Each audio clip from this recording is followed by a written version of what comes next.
And you don't really get any national games to speak of. And your local games you can get, but you have to have cable, though there are a few teams that go over the air, or you have to buy MLB.TV or the streaming app, which about 27, 26, or 27 teams offer. You're right. That is what's happening in baseball because baseball is a local sport. What Rob Manfred and Noah Gardner are trying to do is make baseball a national sport. They're trying to segue from local revenue broadcast division to national revenue broadcast division. They very well understand that they need to have more games available to more people in an easier fashion, whether it's behind a paywall or not. We'll talk about why that doesn't make it more difficult. It makes it more costly.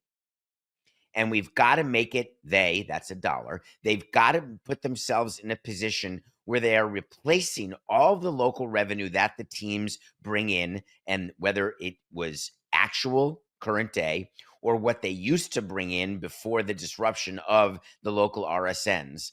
And they've got to find a way to package it all together, split it up between streaming services and broadcast networks like NBC, and make sure that pot is big enough to satiate the desires of at least 23 owners.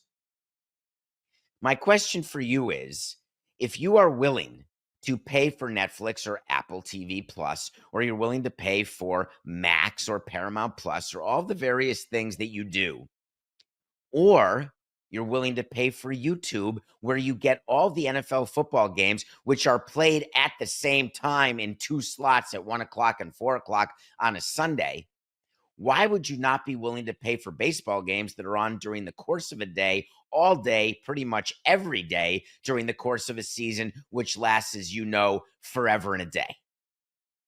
What is it about the sport of baseball that people tend to believe or hold to a higher standard, that they require free availability, that they require unfettered the option to watch games that they choose when they choose to watch them?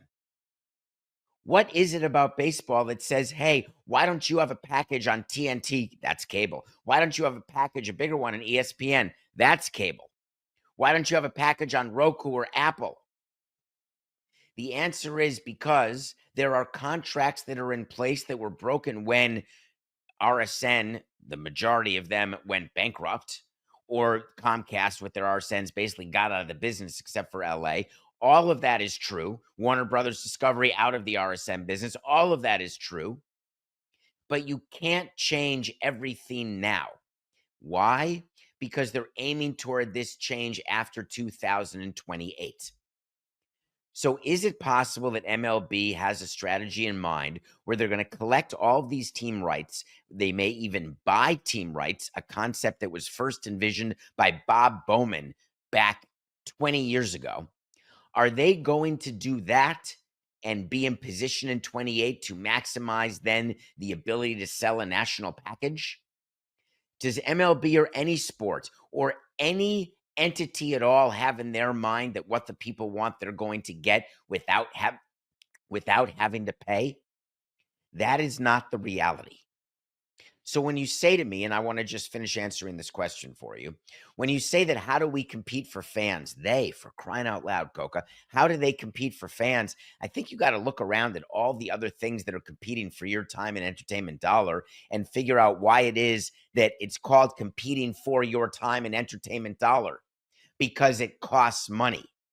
It is a very normal thing to charge for a product. The notion that there is something that you should be able to get for free, even if it's a cable game that is available nationally, you're not getting it for free. So I encourage you to sign up for MLB.TV. I encourage you to sign up to watch your favorite team, whoever that may be. Or I encourage you just to get the package and be able to watch every single game. If you do that, think about just this weekend what you have the opportunity to do. You can watch Roki Sasaki pitch for the Dodgers. He's making his third start against the Cubs. That'll be a fun game. If you're really into it, watch Crochet of the Red Sox pitching against the crappy White Sox, who are about to lose 175 games this year. Or maybe you're staying in tonight because you're celebrating Shabbat, but then you can't really watch TV, or you're staying in because you're exhausted after a week and you can watch Jacob deGrom pitch for the Texas Rangers.